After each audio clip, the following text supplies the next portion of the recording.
Uvaženi gledalci, dobar dan. Pratite intervju dana na Euronewsu. Crna Gora ulazi u samu završnicu pregovora sa Evropskom unijom. Ostalo nam je još po najavama 19 poglavlja.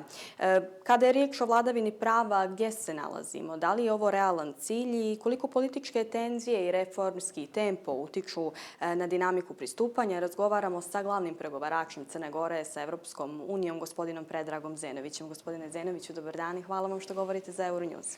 Dobar dan i vam. Evo za početak, nekako i u najavi sam rekla, 19 poglavlja, to je jako optimistično, jako veliki cilj. Koliko mislite da je taj cilj ostvariv s obzirom na to da smo već u 4. mjesecu 2026. godine? U uvodu samom ste rekli, pomenuli vladavinu prava kao fundamentalno pitanje koje određuje i tempo i dinamiku i koje prosto po novoj metodologiji predstavlja i uslov za cjelokupni razvoj na tehničkom dijelu pregovora. Rekao bih da nakon dobijenog IBAR-a u Crnoj Gori ide uzlaznom putanjom u smislu i bilans rezultata, ali i neophodnih legislativnih usaglašavanja, institucionalnog zaokruživanja cijelog pravnog sistema i sistema vladavine prava i u tom pogledu bih rekao da je Crna Gora nastavila da radi upravo na tom balansu koji postoji između vladavine prava kao fundamentalnog pitanja i tehničkih poglavlja s druge strane. Pomenuli ste da je Crnoj Gori ostalo još 19 otvorenih pregovaračkih poglavlja. Ovom dinamikom koju sada imamo, naš plan, a da do kraja 2026. godine zatvorimo sva pregovaračka poglavlja, je i dalje moguć i ostvariv.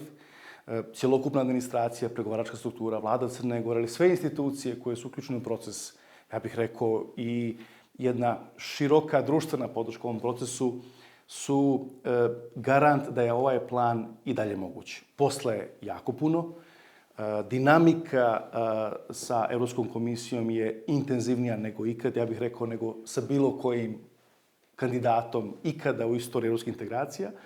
Ali nadamo se da će ono što je naš plan i ambicija ići upravo ovom dinamikom koja je, kao što sam rekao, sada pokazuje i obećava uspjeh. S tim u vezi, kada možemo da očekujemo sljedeću međuvladinu konferenciju na kojoj ćemo zatvoriti sljedeće poglavlje i koje će to biti? Mi u ovom trenutku znamo da kad su u pitanju poglavlje 2, sloboda kretanja radnika, i poglavlje 28, zaštita potrošača i zdravlja, dvije vrlo važne oblasti koje se odnose i na a i ovo pitanje koje se odnosi na zaštitu potrošača i zdravlja, pitanje javnog zdravlja, da su to segmenti u kojima je Crna Gora već započela proceduru zatvaranja ovih pregovaračkih poglavlja i mi se nadamo da će prva sljedeća međuvladina konferencija upravo to i potvrditi, da su ova dva pregovaračka poglavlja za Crnu Goru mogu biti privremeno zatvorena.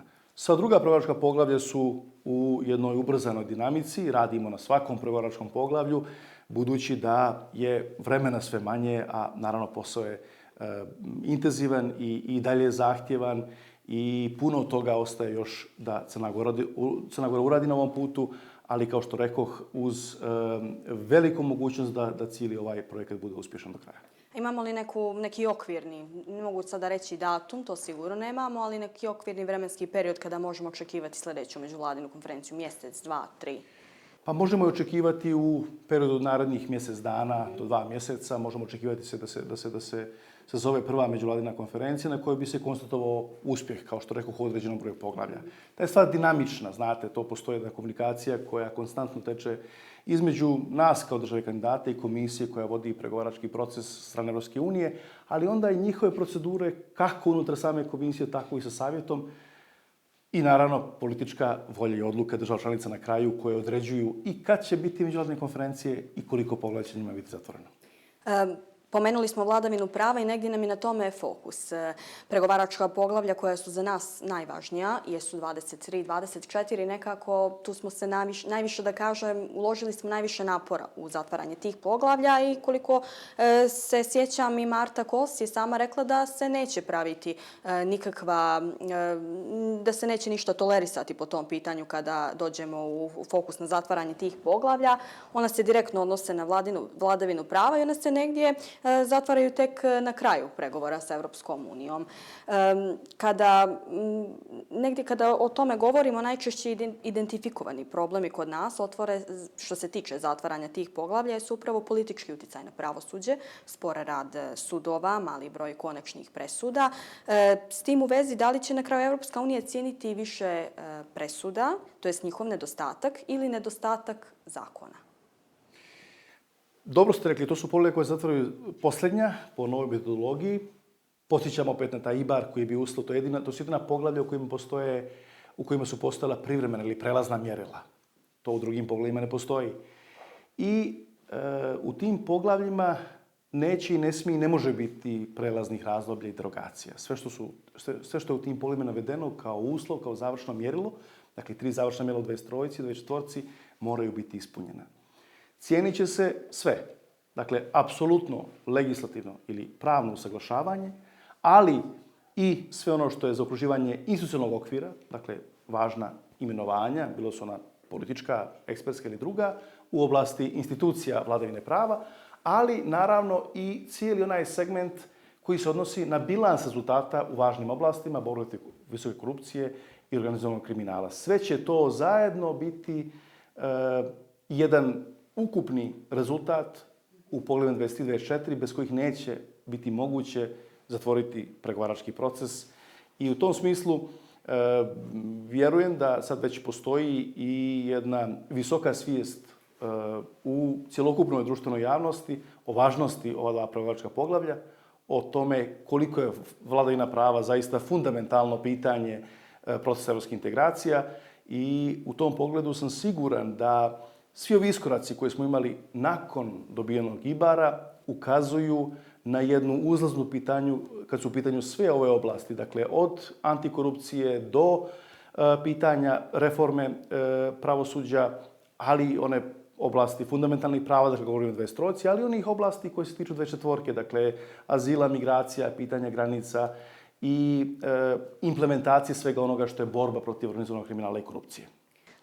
Sa vaše tačke gledišta, gdje mislite da se mi trenutno nalazimo po pitanju vladavine prava? I sada da izuzmemo u potpunosti taj neki naš evropski put, to je, da kažemo, važna je vladavina prava za nas kao Crnu Goru, kao državu, kao funkcionalnu državu. Gdje se mi sad nalazimo, pomenuli ste, svjesni su svi politički činioci, ali da li je to istina, da li negdje možemo da kažemo da i dalje nismo visoko koruptivna država, da i dalje nismo država sa najvećom stopom organizovanog kriminala. Negdje i kad uzmemo sve analize u proteklom periodu koje su se radile, možemo vidjeti da smo, nažalost, na nekom zavidnom nivou kada su u pitanju te teme. Kako vi gledate to iz vašeg ugla? Nažalost, nema danas u svijetu nijedne zemlje koja nema izazove koji se odnose na borbu protiv korupcije, organizovanog kriminala, međunarodnog kriminala. Ali ono što razlikuje države vladavine prava, pravne države, jeste način na kojima se sa tim suočava i koji se tim bori.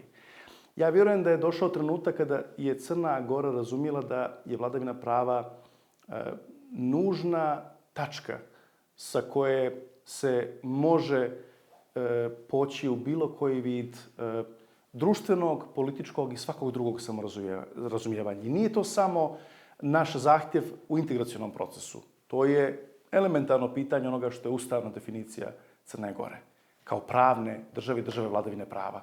I u tom pogledu vjerujem da je naš evropski put prilika da utvrdimo upravo to, da je vladavina prava i principi na kojima vladavina prava počiva, da je to jedina igra u gradu, da je to jedini mogući ishod i da je to jedini način na koji institucije, politički akteri i svi društveni čimbenici razmišljaju o ukupnom političkom životu.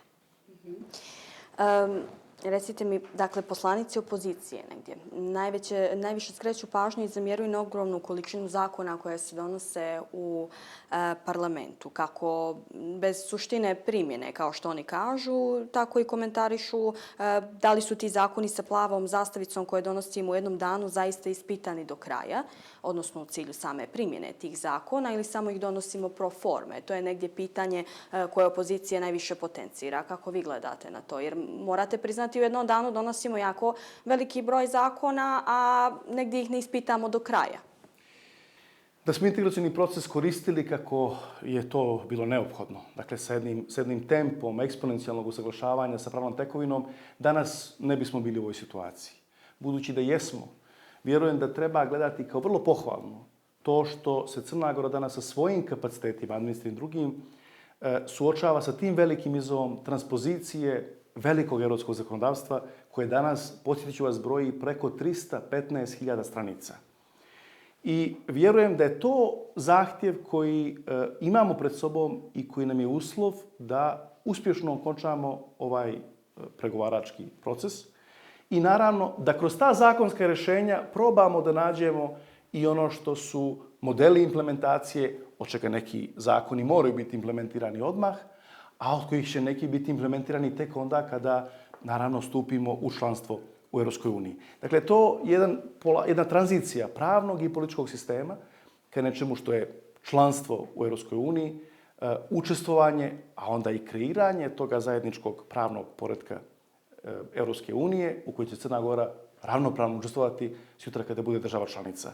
Tako da bojim se da će posao ne samo Skupštine, ne samo Vlade koja je predlagač velikog broja zakona, Sekretarijata za zakonodavstvo kao jedne vrlo važne instance u okviru Vlade Crne Gore, da će taj posao, nas u Ministarstvu europskih poslova, u našem odjeljenju koje se bavi harmonizacijom, da će taj posao biti sve veći i veći i sve intenzivniji, ali to je ono što je naš zajednički politički društveni cilj i vjerujem da ako zajednički budemo na svemu tome radili, u jednom dijalogu, u jednoj razmjeni, u jednom kritičkom pristupu tome procesu, da ćemo naći optimalna rješenja za ovu društvo i ovu državu. Prije nego što pređemo na dijalog koji je svakako važan u Skupštini, u Vladi, da li smatrate, evo kratko, da mi kao država imamo kapaciteta da primijenimo sve te zakone koje donosimo? Prije svega, imamo li kapaciteta da ih protumačimo, a onda na kraju imamo li kapaciteta da ih primijenimo? To su dobra pitanja, budući da jeste kompleksno europsko zakonodavstvo. Rekao sam koliko je samo obimno i činjenice da je nekad i njegova interpretacija može biti vrlo izazovna, posebno u nekim oblastima koje su specifične i u kojima je europsko zakonodavstvo otišlo najdalje. Klimatske promjene, finansijsko pravo, pravo intelektualne svojine. Dakle, neke oblasti u kojima je Europa otišla najdalje u tim oblastima od svih drugih komparativnih pravnih sistema. Ali, kao što su se druge države sa ograničenim kapacitetima administrativnog tipa suočile sa ovim izazovom i našle rješenje i modele, tako ja vjerujem. Evo, pomenuo sam upravo tu oblast intelektualne svojine. To je oblast u kojoj Crna Gora, uprkos izazovima sa administrativnim kapacitetima, dobija najbolje moguće ocjene od strane Europske komisije. U toj oblasti je bolje od mnogih država članica. Dakle, uz jedan rad, uz meritokratsko građenje cjelokupne administracije, moguće je napraviti upravo to, da i sa limitiranim kapacitetima odgovorite na zahtjeve primjene europske pravne tekovine. Govorilo se i o ugovoru o pristupanju Crne Gore Evropskoj uniji. Imate li informaciju dokle se stiglo sa tim ugovorom? Mi znamo u trenutku da Savjet razmatra ideju da se formira ad hoc grupa. Mi želimo da se ta ad hoc grupa formira što ranije. Apelovali smo naše evropske partnere, na sve države članice, da se taj proces što prije otpočne. Mi se nadamo da će se to desiti u najskorijem mogućem roku, budući da nas čeka puno posla, kako sa njihove, sa evropske strane, tako sa naše strane, ali i toj zajedničkoj razmjeni koja treba da uslijedi kako bi se što prije koncipirao taj ugovor o pristupanju Crne Gore Europskoj uniji. Negdje nemamo neki sad okvirni, otprilike, neki okvirni vremenski period gdje ćemo mi imati taj ugovor? Kažem vam, on je uslovljen upravo tom voljom i nastojanjima država članica. Ja vjerujem da je Crna Gora u svom tehničkom dijelu dala dovoljno argumenata Europskoj komisiji, savjetu da se krene sa izradom, da se krene u ad hoc grupu i vjerujemo da će se to u najskorijem mogućem roku i desiti. I evo za kraj, bliže nam se i neki međunarodni samiti koji se organizuju u Crnoj Gori, kao što je samit zemalja Zapadnog Balkana. On će biti organizovan u Portu Montenegru. Jasno nam je da je ovo neki način podrške od strane Evropske unije, neka ruka povjerenja, možemo tako da kažemo. Koliko je jednostavno pravi politički značaj ovakvih samita za ubrzanje evropskih integracija zemalja kao što je Crna Gora? I za kraj, kratko, šta mislite o toj ideji da sve zemlje Balkana nekako uđu u istom momentu u Evropsku uniju? To se negdje kroz javnost potezalo to pitanje, pa samo kratko da i vaše mišljenje čujemo. Dakle, i samit Europske unije i Zapadnog Balkana i predsjedavanje Berlinskim procesom i obilježavanje 20 godina nezavisnosti Crne Gore bit će 3 velika događaja za političku promociju ideje o europskom putu Crne Gore. I vjerujem da će politička poruka koju ovi forumi mogu da pošalju biti vrlo značajna za sumiranje uspjeha Crne Gore na tehničkom planu pregovora i polako konsolidaciju te ideje da treba finalizovati njeno članstvo u Europskoj uniji. U tom pogledu vjerujem da će ovi važni događaji imati upravo taj zadatak pred sobom da pošalju jednu vrlo važnu političku poruku našim partnerima, cjelokupnoj Europskoj uniji, budući da, podsjećam vas, ovaj proces nije samo tehnički, ekspertski, on je jednom svojom velikom dimenzijom i politički. I upravo time daje mi odgovor na ovo drugo vaše pitanje ili potpitanje.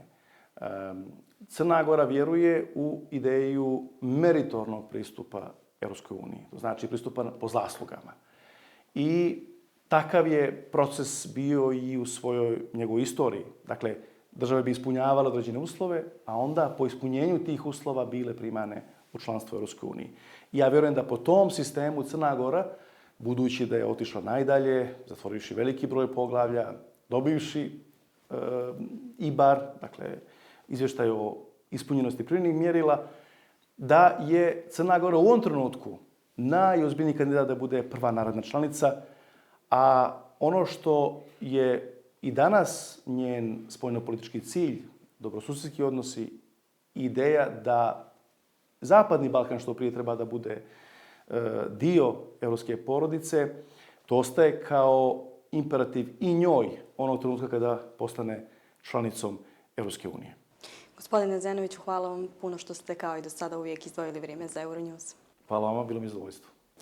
Uvaženi gledalci, hvala i vama što ste pratili intervju dana na Euronewsu. Čuli ste, Evropski san će uskoro postati i java za Crnu Goru. I dalje smo prvi u trci što se tiče članstva u Evropskoj uniji, a gost je bio glavni pregovarač Crne Gore sa Evropskom unijom, gospodin Predrag Zenović.